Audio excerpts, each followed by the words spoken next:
ഇത്തവണ നല്ലവനായിട്ടുള്ള ഒരു ചക്കരക്കുട്ടനായിട്ടുള്ള ഒരു പ്രിഡേറ്ററിന്റെ കഥയാണ്. Why not? Predator Badlands. Predator ഫ്രാഞ്ചൈസിലെ ഏറ്റവും പുതിയ സിനിമയാണിത്. ഈ ഫ്രാഞ്ചൈസിലെ 6ാമത്തെ ലൈവ് ആക്ഷൻ പടം അല്ലേ, അതായത് മൊത്തത്തിൽ 7ാമത്തെ. ഇപ്പോ ഏലിയൻസ് ക്രോസ് ഓവർ എല്ലാം കൂടെ കൂട്ടുകയാണെങ്കിൽ 9ാമത്തെ. ഡാൻ ട്രാക്ടൻബർഗ് സംവിധാനം ചെയ്ത് എൽ ഫാനിങ്, ഡിമിട്രസ് ഷൂസ്റ്റർ തുടങ്ങിയ പ്രധാന വേഷത്തിൽ വന്ന ഈ ഇംഗ്ലീഷ് സൈഫൈ ആക്ഷൻ സിനിമയെ കുറിച്ചാണ് ഇന്ന്.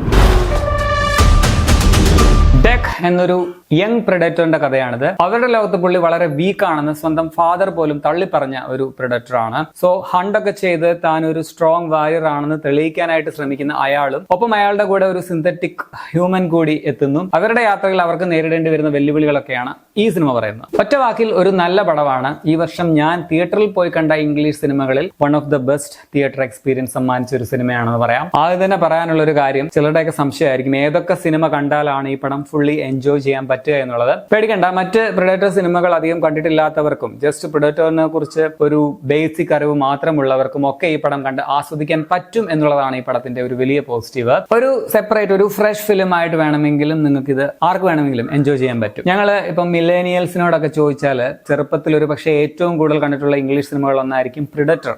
അതായത് അർണോൾഡ് ഷ്വാസ്സെനിഗർ അഭിനയിച്ച് 1987 റിലീസായ ആദ്യത്തെ പ്രെഡേറ്റർ സിനിമയുണ്ടല്ലോ, അത് എന്റെയൊക്കെ വീട്ടിലെ ചെറുപ്പത്തിൽ അതിന്റെ വീഡിയോ കാസറ്റ് ഉണ്ടായിരുന്നു. പണ്ടൊക്കെ VCR ആയിരുന്നല്ലോ. സോ ഞങ്ങളുടെ ചേട്ടൻ എപ്പോഴും വെച്ചുകൊണ്ടിരുന്ന ഒരു സിനിമയാണിത്. അതുകൊണ്ട് തന്നെ ഞാൻ ഒരുപാട് തവണ കണ്ടിട്ടുണ്ട് ആ പടം. അപ്പോൾ കണ്ടു വളർന്ന ഇംഗ്ലീഷ് പടങ്ങളിൽ ഒന്നാണ് എന്ന് പറയാം. സോ എനിക്കതൊരു ഭയങ്കര നൊസ്റ്റാൾജിയ തരുന്ന ഒരു സിനിമയാണ്. അതുപോലെ തന്നെയാണ് പ്രെഡേറ്റർ 2 90-ൽ ഇറങ്ങിയ സിനിമ. അതും കൊച്ചിയിൽ തന്നെ കണ്ടിട്ടുണ്ട്. പിന്നെ എനിക്ക് തോന്നുന്നു ഞാൻ 2010-ലെ പ്രെഡേറ്റേഴ്സ് എന്ന് പറഞ്ഞ സിനിമയാണ് ഈ ഫ്രാഞ്ചൈസിൽ അടുത്തായിട്ട് കണ്ടിട്ടുള്ളത്. ആ ടൈമിൽ തന്നെ കണ്ടതാണ്. പിന്നെ കഴിഞ്ഞതിന് മുമ്പത്തെ വർഷം പ്രേ എന്ന സിനിമ കണ്ടു. എന്തായാലും ഈ സിനിമ ഇറങ്ങുന്നതിന് മുന്നോടിയായിട്ട് ഞാൻ കാണാതിരുന്ന ബാക്കി പടങ്ങളും കണ്ട പടങ്ങളും എല്ലാം കൂടി ഒന്നുകൂടി കണ്ടു തീർത്തു. അപ്പൊ ഞാൻ പറഞ്ഞു വന്നത്, ഇതൊന്നും അത്രയ്ക്ക് നിർബന്ധമില്ല. ഇങ്ങനെ ഈ സീരീസിലെ എല്ലാ പടങ്ങൾ കാണാത്തവർക്കും ഈ സിനിമ കണ്ട് ആസ്വദിക്കാൻ പറ്റും എന്നുള്ളതാണ്. പക്ഷേ ഈ ഫ്രാഞ്ചൈസിനെ കുറിച്ച് നന്നായിട്ട് അറിയാവുന്നവർക്ക് പടം കുറച്ചുകൂടെ നന്നായിട്ട് എൻജോയ് ചെയ്യാൻ പറ്റും. ഇനി പോസിറ്റീവ്സിലേക്ക് വരികയാണെങ്കിൽ നല്ലൊരു ത്രില്ലിംഗ് എക്സ്പീരിയൻസ് ആണ് ഈ പടം. ഒരു കിടിലൻ യാത്ര പോലെ ഈ പടം നമുക്ക് കണ്ട് ആസ്വദിക്കാൻ പറ്റും. നല്ല കഥ, നന്നായിട്ട് എഴുതിയ കഥാപാത്രങ്ങൾ, നല്ല മേക്കിംഗ് ക്വാളിറ്റിയും ഒക്കെ പടത്തിനുണ്ട്. ഇപ്പൊ സാധാരണ പ്രെഡേറ്റർ പടങ്ങളിൽ നിന്നും വ്യത്യസ്തമായിട്ട് ഒരു പ്രെഡേറ്ററിന്റെ കാഴ്ചപ്പാടിലാണ് ഈ സിനിമ എന്ന് പറയാം. എന്ന് വെച്ചാൽ സാധാരണ വില്ലനായിട്ട് വരുന്ന പ്രെഡേറ്ററിന് ഇത്തവണ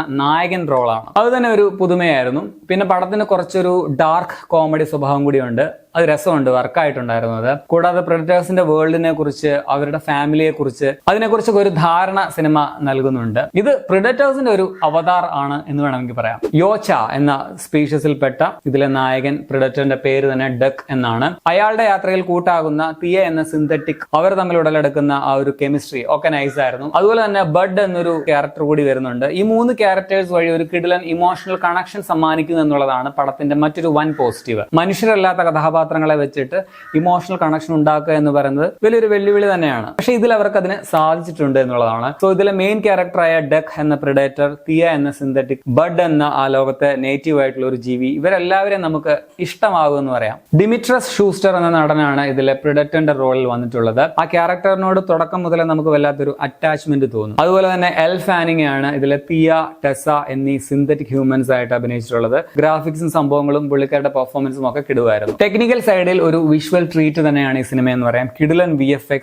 നല്ല 3D ഇഫക്ട്സ്, അതുപോലെ ക്യാമറ എഡിറ്റിംഗ്, മ്യൂസിക്, കിടിലൻ ആക്ഷൻ സീനുകൾ, ചില കില്ലിംഗ് സീൻസ് ഒക്കെ ഭയങ്കര സാറ്റിസ്ഫാക്ഷൻ തരുന്നതാണ്. പിന്നെ സൗണ്ട് ഡിസൈൻ, പ്രൊഡക്ഷൻ വർക്ക് ഒക്കെ പടത്തിന്റെ പോസിറ്റീവ്സ് ആണ്. സോ ടെക്നിക്കലി ടോപ്പ് നോച്ച് ആണ് ഈ പടം എന്ന് പറയാം. ആ ഒരു വേൾഡ് തന്നെ, ജന്ന എന്ന് പറയുന്ന ഒരു ഇല്ലാത്ത ഒരു സെപ്പറേറ്റ് യൂണിവേഴ്സ് ആണ്. അത് വളരെ ഭംഗിയായിട്ട് ആ ഒരു വേൾഡ് CGI ഉപയോഗിച്ചിട്ട് അവർ നിർമ്മിച്ചിട്ടുണ്ട്. ഇതിന്റെ സ്റ്റോറി ബേസിക്കലി നോക്കിയാൽ പ്രെഡിക്റ്റബിൾ ആണ് എന്നുള്ളതാണ് ഇതിന്റെ ഒരു നെഗറ്റീവ് ആയിട്ട് പറയാനുള്ളത്. ഈ ഒരു ജോണറിൽ സാധാരണയുള്ള പല ക്ലീഷകളും ഇതിലും കാണാൻ പറ്റും എന്നുള്ളത് ഒരു പോരായ്മയായിട്ട് പറയാം. പക്ഷെ ഇതൊന്നും നമുക്ക് കാണുമ്പോൾ ആസ്വാദനത്തെ വലിയ വിധത്തിൽ ബാധിക്കുന്നില്ല എന്നുള്ളത് പടത്തിനെ എൻജോയബിൾ ആക്കുന്നുണ്ട്. സോ ആകമൊത്തം ടോട്ടലിൽ ഒരു നല്ല സിനിമയാണിത്. പ്രെഡേറ്റർ ഫിലിം ആൻഡ് കോമിക്സിന്റെ ഒക്കെ ഫാൻസിന് വളരെയധികം ഇഷ്ടമാവുന്ന, തൃപ്തിപ്പെടുത്തുന്ന ഒരു പടമായിരിക്കും. എനിക്ക് പേഴ്സണലി വർക്കായിട്ടുള്ള ഒരു സിനിമയാണ്. ഇതിന്റെ വിഷ്വൽ ക്വാളിറ്റി, മികച്ച 3D എക്സ്പീരിയൻസ്, സൗണ്ട് ഡിസൈൻ ഒക്കെ കൊണ്ട് ഒരു തിയേറ്റർ വാച്ച് ഡിമാൻഡ് ചെയ്യുന്ന ഒരു പടമാണെന്ന് പറയാം. സോ കഴിവതും നല്ല സൗണ്ട് ആൻഡ് പിക്ചർ ക്വാളിറ്റി ഉള്ള ഒരു തിയേറ്ററിൽ ഈ പടം കാണാൻ ശ്രമിക്കുക. 1 മണിക്കൂർ 47 മിനിറ്റാണ് സിനിമയുടെ റൺ ടൈം. 18+ ഒന്നുമല്ല, ഫാമിലി ആയിട്ട് കാണാൻ പറ്റും. പക്ഷെ കുറച്ച് വയലൻസ് ഒക്കെ ഉണ്ട് എന്നുള്ള കാര്യം ഓർക്കുക. അപ്പൊ നിങ്ങൾ ഈ പടം കണ്ടുള്ളവരാണെങ്കിൽ നിങ്ങളുടെ അഭിപ്രായം കമന്റിൽ രേഖപ്പെടുത്തുമല്ലോ.